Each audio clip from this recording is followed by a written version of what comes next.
Vale, vamos a meternos de lleno en uno de los patógenos más implacables y temidos de la medicina veterinaria moderna, el parvovirus canino. En este análisis vamos a trazar toda la batalla clínica, desde el momento exacto en el que el virus invade las células hasta los protocolos definitivos que marcan la diferencia entre la vida y la muerte.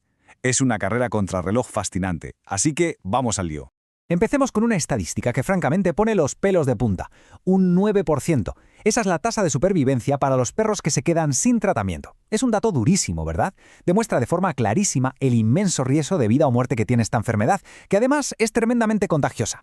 Básicamente, sin intervención médica, las posibilidades de salir adelante son casi nulas.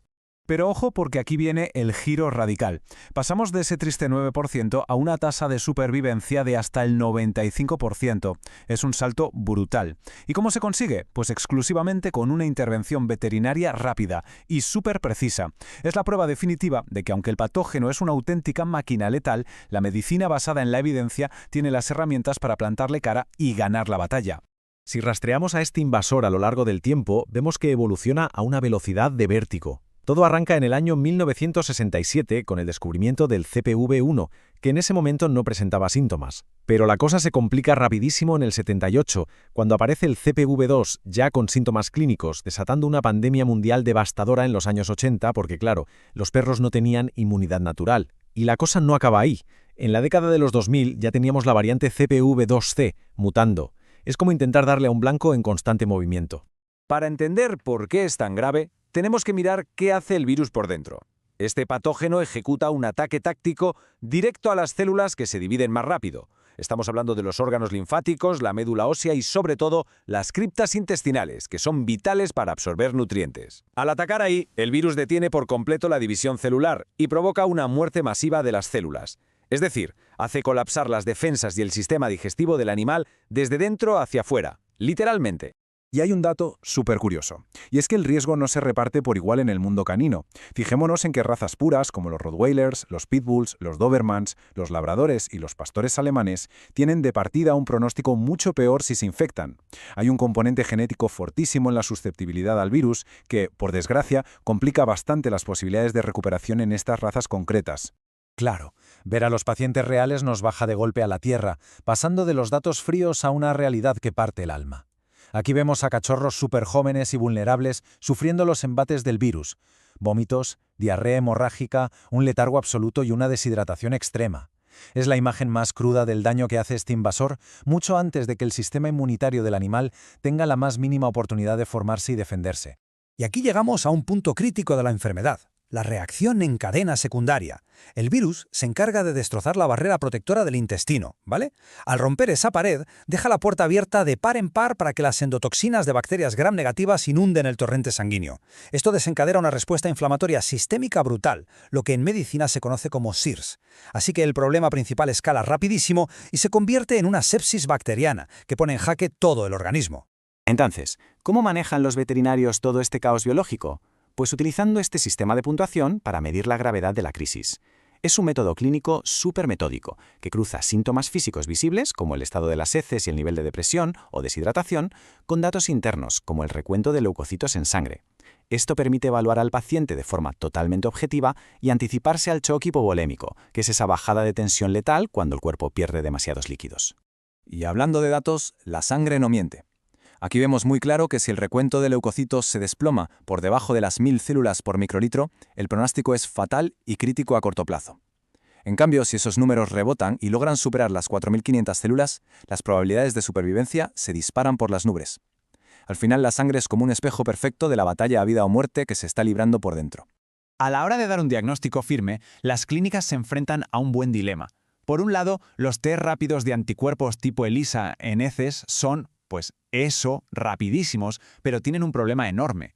Son muy propensos a dar falsos negativos. Esto pasa si el perro tiene una concentración muy alta de anticuerpos o si en ese momento exacto la carga viral es muy baja. Por eso hoy en día la prueba PCR sigue siendo el estándar de oro, porque es súper sensible y es la única manera de tener un diagnóstico definitivo desde el principio. Más allá de la sangre y las heces, la ecografía abdominal nos da pistas súper importantes. Los veterinarios buscan señales muy concretas, como una mucosa intestinal corrugada o de aspecto irregular. A ver, no son síntomas exclusivos del parvovirus, pero son altísimamente indicativos de que hay una enteritis severa. Y lo más crucial de esta prueba es descartar rápidamente una invaginación intestinal, que es cuando el intestino se pliega sobre sí mismo, una complicación que sin cirugía es mortal. Para intentar revertir todo este desastre sistémico, hace falta un protocolo de salvación estricto y en varias fases. Lo primero de todo es atacar la deshidratación severa con una terapia agresiva de fluidos basada en cristaloides o coloides en una ventana crítica de apenas 4 a 6 horas. A esto le siguen medicamentos antieméticos continuos para frenar los vómitos en seco. Y finalmente, antibióticos de amplio espectro como la ampicilina y la micacina para dar la batalla a esa temida sepsis secundaria de bacterias gram negativas. Por supuesto, la investigación médica siempre busca ir un paso por delante con terapias experimentales. El plasma fresco congelado es un gran ejemplo. La idea original era usarlo para dar inmunidad pasiva y neutralizar el virus en el cuerpo. Suena espectacular en teoría, ¿verdad? Pues curiosamente, los ensayos clínicos han demostrado que no hay ninguna diferencia real y estadísticamente significativa en el tiempo de hospitalización o en la supervivencia. Si lo comparamos con los cuidados estándar de toda la vida, es un resultado médico bastante inesperado. También se han probado otras vías experimentales, como el interferón recombinante felino. Aquí la ciencia sí ha visto que se reduce un poco la mortalidad, pero, y esto es clave, sobre todo en cachorros que no están vacunados. Y luego tenemos el oseltamivir, un fármaco que seguro que suena por ser el tratamiento para la gripe humana. Bueno, pues sus supuestos beneficios antivirales directos contra este patógeno canino son a día de hoy pura especulación y no tienen un respaldo firme. Y aquí viene la gran revelación de toda esta investigación clínica, que encima tiene un punto irónico. Después de estudiar a fondo terapias experimentales complejas, ¿cuál diríamos que es el único tratamiento que de verdad ha demostrado mejorar el resultado final del paciente? Pues algo tan directo como la nutrición enteral temprana a través de una sonda nasosofágica.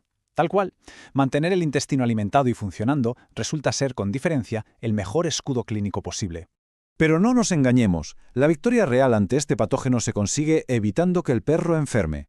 Detener a este enemigo letal depende sí o sí de la inmunidad materna y de un escudo de vacunas vivas modificadas, empezando a las 8 o 9 semanas y repitiendo hasta que el cachorro cumple las 16.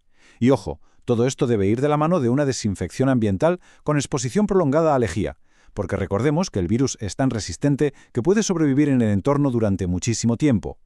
Para ir cerrando este análisis, vale la pena plantear una reflexión final.